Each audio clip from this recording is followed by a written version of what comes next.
प्यारे विद्यार्थीगण, मैं रोहित सर अपने नए वीडियो के साथ एक बार पुनः आप सभी का स्वागत करता हूं। पिछले वीडियो में मैंने केमिस्ट्री विषय से संबंधित जैक द्वारा जारी किए गए मॉडल सेट नंबर 1 का हल आप लोगों को भेजा था। आशा है उसके द्वारा आप निश्चित रूप से लाभान्वित हुए होंगे और अपने परीक्षा की तैयारी अच्छे ढंग से कर रहे होंगे। आज हम लोग मॉडल सेट नंबर 2 को हल करने का प्रयास करेंगे केमिस्ट्री विषय का। इसके पहले आप लोगों से आग्रह है कि आप इस चैनल को लाइक करें, सब्सक्राइब करें, ताकि समय पर आपको वीडियो तुरंत उपलब्ध हो सकें, और अधिक से अधिक शेयर करें ताकि इसका लाभ अधिक से अधिक विद्यार्थियों को मिल सके। जो हमारे पलामू और मुख्य रूप से विश्रामपुर क्षेत्र में पढ़ने वाले बच्चे हैं, उनको लाभ मिले और कम समय में वे अपने परीक्षा की तैयारी कर सकें। और अभी आप जानते हैं कि दिसंबर में आपकी परीक्षा होने वाली है और कम समय में अच्छी तैयारी के लिए मॉडल सेट को हल करना और अच्छी तरह समझना आवश्यक है। तो आइए हम लोग मॉडल सेट नंबर 2 को हल करने का प्रयास करें। इसमें हम देखते हैं कि मॉडल सेट 1 की तरह ही टोटल प्रश्नों की संख्या 35 है और बीच बीच में कुछ आंकिक प्रश्न भी दिए गए हैं, और फिजिकल केमिस्ट्री, इनऑर्गेनिक केमिस्ट्री और ऑर्गेनिक केमिस्ट्री सभी से प्रश्न दिए गए हैं। एक एक करके हम लोग बारी बारी से सभी प्रश्नों को डिस्कस करेंगे और उसे हल करेंगे। जब आप इस मॉडल सेट को देख रहे हो, समझ रहे हो इसके सॉल्यूशन को, तो सबसे पहले आप इसको एक बार अच्छी तरह सुने और सुनने के बाद इसको कॉपी में नोट करने का प्रयास करें ताकि आप लोगों को अधिक से अधिक इसका लाभ मिल सके। आइए हम लोग स्टार्ट करते हैं सेट नंबर 2 केमिस्ट्री। आइए हम पहले प्रश्न की ओर आते हैं। पहला प्रश्न कह रहा है कि total number of atom in simple cubic unit cell will be. तो सिंपल क्यूबिक यूनिट सेल जब आप ध्यान से पढ़े होंगे तो आपको पता है कि इसमें यूनिट सेल में प्रत्येक कोना पर एक एटम रहता है। मतलब क्यूब का जो 8 कॉर्नर है उसमें टोटल 8 एटम प्रेजेंट रहता है। लेकिन हम जानते हैं कि कॉर्नर पर जो एटम होता है उसका यूनिट सेल में कंट्रीब्यूशन 1/8 होता है। That means total number of unit cell present in simple cubic will be equal to 8 × 1/8 equal to 1। मतलब इसका टोटल नंबर ऑफ कितना होगा एटम, तो 1। इसका जो है ऑप्शन नंबर ए करेक्ट है। सेकंड नंबर आते हैं, इसमें फिर से मोलरिटी निकालने के लिए दिया हुआ है। ठीक है, molarity of an aqueous solution containing 2 gram of NaOH in 200 ml। 2 gram NaOH है 200 ml में। हम जानते हैं कि मोलरिटी मतलब मोलरता हमेशा 1 लीटर सॉल्यूशन या विलियन पर निकाला जाता है। तो सबसे पहले हम निकालेंगे कि 200 ml NaOH solution contains how much NaOH, तो 2 ग्राम। तो 200 ml में कितना ग्राम है, तो 2 ग्राम, इसलिए 1 में, इसलिए 1000 में निकालेंगे तो हमारा आ गया 10 ग्राम। और NaOH का मोलिकुलर मास निकाल लेंगे, आणविक द्रव्यमान, जो कि आएगा 40। तो मोलरिटी विल बी ग्राम पर लीटर बाय मोलिकुलर मास। तो 10/40 दैट इज इक्वल टू 1/4, 0.25 इसका मोलरिटी आएगा। तो 0.25 सेकंड क्वेश्चन का डी में दिया हुआ है, तो इसको आप अच्छी तरह से समझते जाएं। थर्ड नंबर क्वेश्चन आते हैं।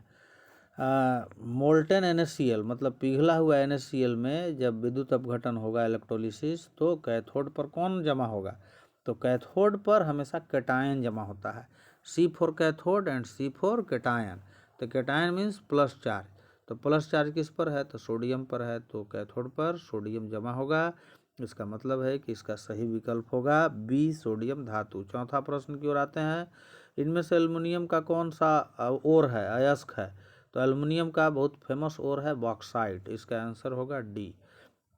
पांचवा नंबर आते हैं। ग्रुप 15 का जो एलिमेंट है उसमें सबसे लीस्ट स्टेबल कौन सबसे कम अस्थाई होगा। अस्थायित्व निर्भर करता है कि बॉन्ड किसके बीच सबसे मजबूत है। तो यहाँ पर अमोनिया के बीच बॉन्ड नाइट्रोजन हाइड्रोजन के बीच बॉन्ड सबसे स्ट्रॉन्ग है, तो सबसे ज़्यादा अस्थाई है। लेकिन क्वेश्चन पूछ रहा है कि सबसे कम अस्थाई कौन है, तो इसमें ऑप्शन होगा डी, SbH3। तो Sb क्या है, तो एंटीमनी हाइड्राइड। तो ये क्यों सबसे कम अस्थाई है, इसलिए कि इसका साइज जो है बड़ा होता है और इसलिए ये जो है आपका वीक बॉन्ड बनाता है। तो वीक बॉन्ड बनाने के चलते ये अनस्टेबल होगा, मतलब पांचवा का सही आंसर होगा डी। अब आते हैं 6 नंबर क्वेश्चन की ओर। 6 नंबर क्वेश्चन हमारा कहता है कि विच of the following is transition element, निम्नलिखित में से कौन सा संक्रमण धातु है। संक्रमण धातु मतलब डी ब्लॉक एलिमेंट को संक्रमण धातु हम लोग कहते हैं, लेकिन डी ब्लॉक एलिमेंट ही होना जरूरी नहीं है। अगर डी सबसेल पूरा भरा हुआ है उसमें तो वो ट्रांजिशन मेटल की तरह बिहेव नहीं करेगा। तो यहाँ पर कह रहा है कि which one is transition metal, the correct option will B A, F E इसलिए होगा कि एफ का इलेक्ट्रॉनिक एटॉमिक नंबर होता है 26। इलेक्ट्रॉनिक कॉन्फ़िगरेशन जब लिखेंगे तो 3d6 सिस्टम में आ जाएगा, डी में 6 इलेक्ट्रॉन रहेगा and it shows D transition. D transition show करने से डी ब्लॉक का सभी प्रॉपर्टी को ये शो करेगा, मतलब सब इसका सही विकल्प होगा ए, एफ ई। अब 7वां प्रश्न की ओर आते हैं। CH3CH2Br ethyl bromide react with KOH aqueous. यहाँ पर ध्यान देना है, KOH अगर अल्कोहलिक रहेगा तो एल्कीन बनेगा, और KOH अगर एक्वस है तो एक्वस रहने से अल्कोहल का फॉर्मेशन होगा। तो इस तरीक़ा से इथेनॉल बनेगा, इसका सही विकल्प होगा बी। 8 नंबर क्वेश्चन आते हैं।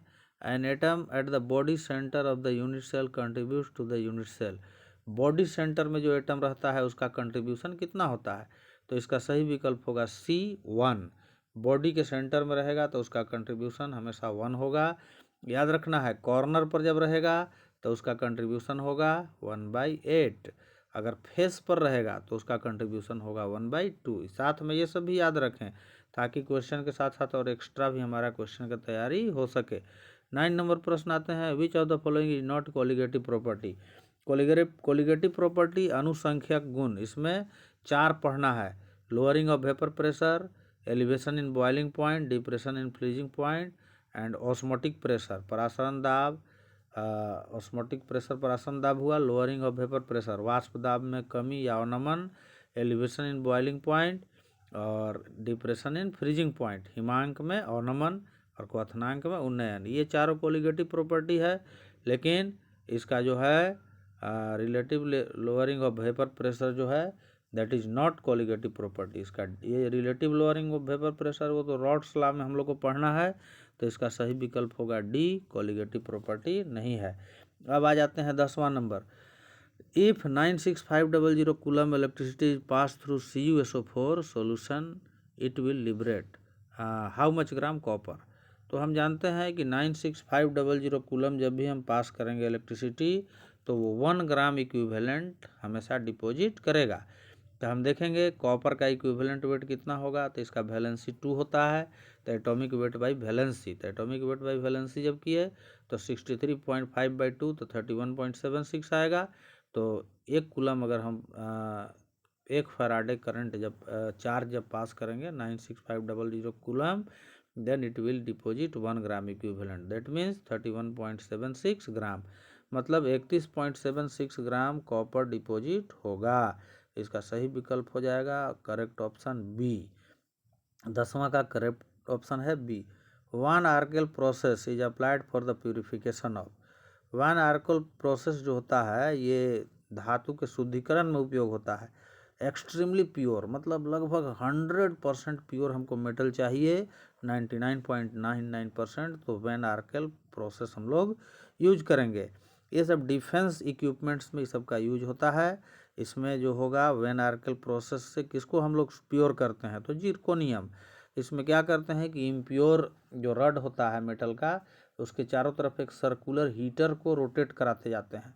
तो हीटर को एक साइड से दूसरे साइड तक ले जाएंगे, जिससे क्या होगा कि मेटल जल्दी मेल्ट होगा और तुरंत जम जाता है, लेकिन impurity melts after some time, that means all the impurities came towards one side, जितना भी अशुद्धि है एक साइड आ जाता है। चलो 12 नंबर हम लोग देखते हैं।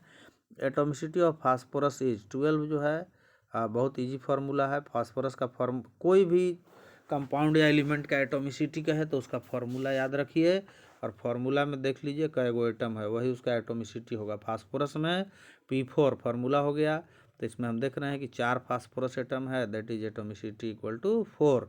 The correct option will be C, इसका सही उत्तर है सी। अब आते हैं 13 नंबर प्रश्न। CH3CH2I इथाइल आयोडाइड AgCN से रिएक्शन करता है। इसका NaCN से एक रिएक्शन था फर्स्ट सेट में, तो NaCN से जब रिएक्शन करेगा तो साइनाइड बनाएगा, लेकिन अगर AgCN से रिएक्शन करेगा तो वहाँ पर आइसोसाइनाइड का फॉर्मेशन होता है। तो आइसोसाइनाइड मतलब इथाइल आइसोसाइनाइड, 13 का हमारा आंसर हो जाएगा A, ethyl isocyanide will form. तो इसमें हम लोग आगे बढ़ते हैं क्वेश्चन नंबर 14 नंबर हमारा क्वेश्चन कहता है कि the percentage of available space occupied by sphere in HCP structure, HCP में कितना एरिया एटम द्वारा मतलब ऑक्युपाई ग्रहण कर लेता है। HCP हो चाहे CCP हो, दोनों में FCC यूनिट सेल पाया जाता है, और हम लोग जानते हैं कि FCC में 74% एरिया जो ऑक्युपाइड बाई एटम, तो इसका भी आंसर हो जाएगा 74%। तो 14 का सही आंसर होगा C। 15 आते हैं, ऑस्मोटिक प्रेशर, विलयन का परासरण दाब का तापमान पर क्या प्रभाव पड़ता है। Effect of temperature on osmotic pressure, हम लोग जानते हैं ऑस्मोटिक प्रेशर परासरण दाब पाई इक्वल टू होता है CRT। इस फॉर्मूला में हम देख रहे हैं कि प्रेशर जो है पाई directly proportional to temperature. Directly proportional का मतलब टेम्परेचर बढ़ेगा तो ऑस्मोटिक प्रेशर बढ़ेगा, टेम्परेचर घटेगा तो ऑस्मोटिक प्रेशर घटेगा। इसका मतलब इसका सही विकल्प हो जाएगा 15 का B, it increases with increase in temperature, ताप में बढ़ने पर यह बढ़ता है। 16 नंबर क्वेश्चन, निम्नलिखित में से किस आयन का जलीय विलयन रंगीन होगा, मतलब which one of the following form coloured ion. Coloured कोई भी, ये जो डी ब्लॉक एलिमेंट जितना दिया हुआ है, कलर जो होता है वो किसके चलते होता है, DD transition and due to charge transfer. जब DD ट्रांजिशन होगा तो वो कलर शो करेगा। तो यहाँ पर देखते हैं 16 में हम देखेंगे तो वैनेडियम जो है +3 स्टेज में D2 सिस्टम में होता है। इलेक्ट्रॉनिक कन्फिग्रेशन देखेंगे, D सबसेल में 2 इलेक्ट्रॉन है, इसका मतलब है कि ये कलर्ड आयन बनाएगा। इसका सही विकल्प होगा बी। 17 नंबर आते हैं, in close packing is maximum in the crystal lattice, close packing सबसे ज़्यादा किस क्रिस्टल लैटिस में होता है। तो क्लोज पैकिंग सबसे ज़्यादा होता है ये FCC में। FCC में एटम बहुत नज़दीक होता है, and so face centred cubic, इसको बोलते हैं फलक केंद्रित घनाकार, मतलब इसका आंसर होगा ए। 18 नंबर क्वेश्चन आते हैं, 18 कहता है molal solution is one that contains 1 mole of solute in, molal, मोललता हम लोग पढ़े हैं। मोललता का मतलब होता है कि 1000 ग्राम सॉल्वेंट में सोल्यूट का कितना मोल प्रेजेंट है। मतलब मोललता जब निकालेंगे तो 1000 ग्राम ऑफ सॉल्वेंट, तो इसमें 1000 ग्राम ऑफ सॉल्वेंट कौन सा दिया हुआ है, तो 18 का जो है करेक्ट ऑप्शन है ए। अब हम लोग 19 नंबर क्वेश्चन में आएंगे, copper crystallize in FCC crystal lattice, copper FCC में क्रिस्टलाइज करता है। Unit cell length, unit cell means length of the side of the cube is given 361 pm, pm means picometre. What is the radius of copper atom, copper का radius निकालना है। हम देख रहे हैं कि कॉपर FCC में जब होता है तो FCC स्ट्रक्चर में Z इक्वल टू होता है 4, टोटल नंबर ऑफ एटम 4 होगा। तो और यहाँ पर दिया हुआ है ए का वैल्यू दिया हुआ है 361। तो यहाँ पर रेडियस और ये साइड ऑफ क्यूब में एक रिलेशन होता है। सिंपल क्यूबिक में होता है A बराबर 2R, और BCC में होता है 4R इक्वल टू A√3, और FCC में यहाँ होता है 4R इक्वल टू A√2। तो 4R इक्वल टू A√2 पर बैठाएंगे तो A का वैल्यू दिया हुआ है 361, और इसको मतलब वैल्यू रखेंगे तो 127.63 आया, मतलब अप्रॉक्स नियर अबाउट 128। इसका मतलब इसका सही विकल्प हो जाएगा बी 128। इसमें फार्मूला याद रखना होगा, ये सब न्यूमेरिकल से संबंधित प्रश्न है, फार्मूला याद रखिए, सभी प्रश्न आसानी से हल हो जाएंगे। एंड नाउ क्वेश्चन नंबर 20 है, दो मिक्सचर है A और B, उसका बॉइलिंग पॉइंट जो है दोनों को जब मिला दिए तो उसका जो आया बॉइलिंग पॉइंट दोनों लिक्विड से ज़्यादा है। मतलब A और B दो लिक्विड है तो उसका बॉइलिंग पॉइंट A का कुछ होगा, B का कुछ होगा, but the mixture have more boiling point than the A and B, then it will be what type of solution, ये किस तरह का सोल्यूशन होगा। तो ये जो सोल्यूशन होगा नॉन आइडियल होगा, क्योंकि आइडियल सोल्यूशन तो होगा नहीं। With positive deviation from rods law, इसमें जो है पॉजिटिव डेविएशन होगा। मतलब ये समझिए कि जब दो लिक्विड को मिलाए और मिक्सचर का जो है बॉइलिंग पॉइंट बढ़ गया तो इसको हम कहते हैं पॉजिटिव डेविएशन। और अगर जो मिक्सचर बना उसका बॉइलिंग पॉइंट घट गया तो उसको कहते हैं निगेटिव डेविएशन। तो पॉजिटिव निगेटिव डेविएशन दोनों याद रखेंगे। यहाँ पर है पॉजिटिव डेविएशन, चूँकि बॉइलिंग पॉइंट बढ़ जा रहा है। इसका सही ऑप्शन हो जाएगा सी। 21 निम्नलिखित में से कौन गैल्वेनिक सेल के लिए सही नहीं है। गैल्वेनिक सेल में क्या होता है, तो गैल्वेनिक सेल लेफ्ट जो है उसको एनोड बोलते हैं और एनोड पर होता है ऑक्सीडेशन, और राइट जो है उसको कैथोड बोलते हैं, उस पर होता है रिडक्शन। तो इसमें हम देखेंगे जो ऑप्शन दिया हुआ है कि सी इज़ नॉट करेक्ट। एनोड पर रिडक्शन टुक प्लेस, तो एनोड पर रिडक्शन नहीं होगा, एनोड पर ऑक्सीडेशन होगा जिसमें लॉस ऑफ इलेक्ट्रॉन होगा। ये निगेटिव इलेक्ट्रोड है, इसलिए सी जो है ये करेक्ट ऑप्शन होगा 21 का। 22 नंबर है 600 ग्राम जल में ग्लिसरॉल की कितनी मात्रा मिलाने पर इसका हिमांक 100 डिग्री सेल्सियस कम हो जाएगा। ये डिप्रेशन इन फ्रीजिंग पॉइंट पर क्वेश्चन है। इसमें एक जो वैल्यू है वो नहीं दिया हुआ है। वो क्या नहीं दिया हुआ है, के एफ, द वैल्यू ऑफ के एफ। के F means freezing point constant, ये 1.86 होता है। जब इसको हम रखेंगे तब ये वैल्यू बनेगा। मतलब कि mass of solute and solvent दिया हुआ है, दोनों का एटॉमिक मास भी है। तो इसमें delta T F elevation, delta T F depression in freezing point given है। हम एक फार्मूला जानते हैं, delta T F equal to K F into 1000 into small w by small m into capital W. Small w indicates for mass of solute and small m molecular mass of solute, capital W is mass of solvent. इसमें जब value रखेंगे तो जो है W का value आएगा 296.77, that is 297 ये आएगा। ये जो है इसका करेक्ट ऑप्शन हो जाएगा बी। ये न्यूमेरिकल्स से संबंधित क्वेश्चन है। अब हम लोग आते हैं 23 number. During the extraction of iron limestone is added which acts as. Iron के एक्सट्रैक्शन में हम लाइम स्टोन क्यों ऐड करते हैं। Limestone is added to remove the sand present in the ore, that means it is बालू को हटाने के लिए उसमें हम लाइम स्टोन ऐड करते हैं। लाइम स्टोन किस रूप में कार्य करता है, तो फ्लक्स के रूप में। तो फ्लक्स क्या करता है, फ्लक्स माने इसको बोलते हैं द्रावक। द्रावक फ्लक्स क्या करेगा कि इम्प्योरिटी से रिएक्शन करेगा और रिएक्शन करके धातुमल बना देता है। तो इसका सही विकल्प होगा फ्लक्स, दैट इज ए, या इसको हिंदी में लिख कहेंगे द्रावक। द्रावक या गालक भी कहते हैं। चलो हम लोग आते हैं 24 number. P4O10 is oxide of phosphorus. इसमें POP ब्रिज की मीन्स बॉन्ड कितना है, मतलब POP बॉन्ड कितना है। इसमें आप लोग ध्यान दीजिए कि oxides of nitrogen and oxides of phosphorus, ये दोनों को अच्छा तरह से पढ़ लीजिए और उसका स्ट्रक्चर अच्छी ढंग से याद रखिए। अगर उसका स्ट्रक्चर आप जान रहे हैं तो आप जो है क्वेश्चन को आसानी से बना सकते हैं। यहाँ पर देखेंगे P4O10 का स्ट्रक्चर दिया हुआ है और इस स्ट्रक्चर में आप देखेंगे कि POP बॉन्ड कितना है, तो 6 POP बॉन्ड है। इसका सही विकल्प होगा डी। अब हम लोग आते हैं 25 नंबर क्वेश्चन। फास्फोरस के आउटर सेल में कितना इलेक्ट्रॉन है, कितना ऑर्बिटल है पूछ रहा है। तो फास्फोरस का 15 होता है एटॉमिक नंबर। इलेक्ट्रॉनिक कन्फिग्रेशन लिखेंगे तो आउटर में 3s2 3p3 जाएगा, बट 3d में एक भी इलेक्ट्रॉन नहीं जा रहा है। तो 3d टोटल वैकेंट है, तो 3d में 5 ऑर्बिटल होता है। तो इसका सही विकल्प होगा 5, पाँचों खाली है। वो 3d वाला पाँचों खाली है, मतलब 25 का सही आंसर होगा सी। 26 नंबर। कॉपर का इलेक्ट्रॉनिक विन्यास क्या है, आप ध्यान दीजिए। कॉपर और क्रोमियम ऑफ अबव प्रिंसिपल का अपवाद है। कॉपर में क्या है कि 3d9 होता है तो वो 3d10 में बदल जाता है, और क्रोमियम में 3d4 होता है लास्ट में बाहर में, तो वो 3d5 हो जाता है due to the more stability of half filled and full filled d subshell. Half filled और फुल फील्ड डी सबसेल के कारण। तो इसका जो है 26 नंबर क्वेश्चन है, इसका सही विकल्प होगा B. Electronic configuration is argon 3d10 4s1। अब हम लोग आते हैं क्वेश्चन नंबर 27। 27 जो है वो दिया हुआ है रिडक्शन पोटेंशियल ABC का दिया हुआ है।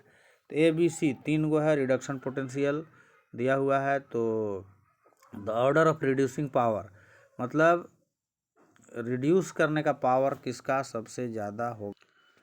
इस क्वेश्चन में हम देख रहे हैं कि जब रिडक्शन पोटेंशियल के आधार पर अरेंज करेंगे तो सबसे ज़्यादा रिडक्शन पोटेंशियल ए का है, उसके बाद सी का है, उसके बाद बी का है। लेकिन दूसरे को जब रिड्यूस करने का पावर होगा तो उसमें हम देखेंगे तो ऑर्डर ऑफ रिड्यूसिंग पावर इसका हो जाएगा सबसे ज़्यादा बी, उसके बाद सी और उसके बाद ए। इसका जो सही विकल्प है ये डी होगा, सी नहीं होगा, इसके जगह पर क्या होगा, डी होगा। इसको आप ध्यान से देखेंगे। अब नेक्स्ट क्वेश्चन हम लोग आते हैं, question number 28। This reaction is called, one reaction दिया हुआ है कि ये जो है इसमें दिया हुआ है कि इथाइल ब्रोमाइड को सोडियम और ईथर से रिएक्शन करा रहे हैं और मिथाइल ब्रोमाइड दोनों है। तो दोनों जब रिएक्शन करेगा तो 3 तरह का ये बनाएगा एल्केन। ये उर्ज रिएक्शन है, 2 मॉलिक्यूल मिथाइल ब्रोमाइड का आएगा तो इथेन बनेगा, 2 मॉलिक्यूल इथाइल ब्रोमाइड का आएगा तो ब्यूटेन बनेगा और प्रोपेन बनेगा। ये रिएक्शन आपको दिखलाया हुआ है, तो इसका सही विकल्प हो जाएगा B, ethane, propane and butane. कैसे बनेगा यहाँ समीकरण से आप समझ लेंगे। अब 29 नंबर प्रश्न है, मिथेनॉल अंडरगो रिडक्शन, रिडक्शन जाता है, ये मिथेनॉल नहीं है, इथेनॉल है। तो इथेनॉल है या इसको कह सकते हैं एस्टल्डिहाइड। एस्टल्डिहाइड LiAlH4 के प्रेजेंस में जब रिडक्शन होगा तो इस केस में यहाँ पर अल्कोहल का फॉर्मेशन होगा एथेनॉल, तो इसका सही विकल्प होगा ए। अब ये 31 नंबर प्रश्न आते हैं। 31 नंबर प्रश्न इज दिस वन, क्या टोल्यूइन रिएक्ट विथ क्लोरीन, नहीं उसके पहले 30 नंबर प्रश्न है। तो 30 नंबर प्रश्न हम लोग देखेंगे, toluene react with chlorine in presence of heat and sunlight. तो ये जो है इलेक्ट्रोफिलिक सब्स्टिट्यूशन रिएक्शन है, जिसमें ऑर्थो और पारा दोनों जगह पर क्लोरीन ऐड होगा। तो ऑर्थो और पारा पर ऐड होगा, लेकिन हम जानते हैं कि पारा जो है ज़्यादा स्टेबल होता है, तो पारा क्लोरोटोल्यूइन बनेगा। इसका सही विकल्प होगा डी, समीकरण में दिखलाया हुआ है किस तरीका से बनेगा। 31 क्वेश्चन आते हैं, IUPAC name of the compound. IUPAC name हम देख रहे हैं डबल बॉन्ड है, क्लोरीन के पास से नंबरिंग करेंगे तो 1 2 3, तो इसका नाम हो जाएगा 3 ब्रोमो 1 क्लोरो साइक्लोहेक्सेन। इसमें जो है IUPAC नोमेनक्लेचर में नोमेनक्लेचर का रूल आप लोग याद रखें, तभी जो है सभी प्रश्न आसानी से समझ में आएंगे। अब 32 नंबर प्रश्न की ओर आते हैं, hydration of propene in presence of dilute H2SO4 gives. Hydration of propene मतलब प्रोपीन का हम रिएक्शन कराएंगे वाटर के साथ H2SO4 के प्रेजेंस में, तो इस केस में हमको बन जाएगा 2 हाइड्रोक्सी प्रोपेन। 2 हाइड्रोक्सी प्रोपेन इसलिए बनेगा तो due to the stability of 2 degree carbocation. इसका सही विकल्प हो जाएगा 32 का बी नंबर, तो 32 का बी इसका सही विकल्प है। अब आते हैं 33, reaction of HCHO formaldehyde with methyl magnesium bromide, Grignard reaction ये है। तो उसमें फॉलोड बाय हाइड्रोलिसिस, उसके बाद जब हाइड्रोलिसिस करेंगे तो क्या बनेगा, 33 नंबर इक्वेशन, फॉर्मल्डिहाइड का ग्रिग्नार्ड रिएजेंट से जब हम रिएक्शन कराते हैं तो ये इस तरह से ऐड होता है, और जब हाइड्रोलिसिस करेंगे तो बन जाएगा CH3CH2OH ethanol plus MgOH Br बनेगा, तो एथेनॉल बनेगा। इसका सही विकल्प होगा सी। 34 नंबर प्रश्न आते हैं, 34 नंबर, इथेनॉल H2SO4 443 केल्विन के प्रेजेंस में हीट करेंगे तो यहाँ पर क्या होगा, ये इलिमिनेशन रिएक्शन, विलोपन प्रतिक्रिया और एल्कीन बनेगा। कैसे बनेगा यहाँ रिएक्शन में दिखलाया हुआ है, CH2 डबल बॉन्ड CH2 मतलब एथीन का फॉर्मेशन हो रहा है। इसका करेक्ट ऑप्शन होगा ए। 35 नंबर देखते हैं, ये जो है क्वेश्चन CH3CH2O, ये ईथर का रिएक्शन है HI के साथ। ईथर का रिएक्शन जब HI के साथ करेंगे तो एक आयोडाइड बनेगा और एक अल्कोहल बनेगा। अब यहाँ पर हम देखते हैं कि आयोडीन किधर जुड़ेगा, आयोडीन उधर जुड़ेगा जिधर स्टेबल कार्बोकेटायन हो, मतलब CH3CH2I इधर बनेगा इथाइल आयोडाइड प्लस मिथेनॉल। तो इस तरीका से ये हमारा सेकंड मॉडल सेट समाप्त होता है। इसको आप सभी प्रश्नों को अच्छी तरह से हल करें, समझने का प्रयास करें, and after that we will be thankful to all of you that you all listen carefully and try to get the benefit of solving the model set. Thank you.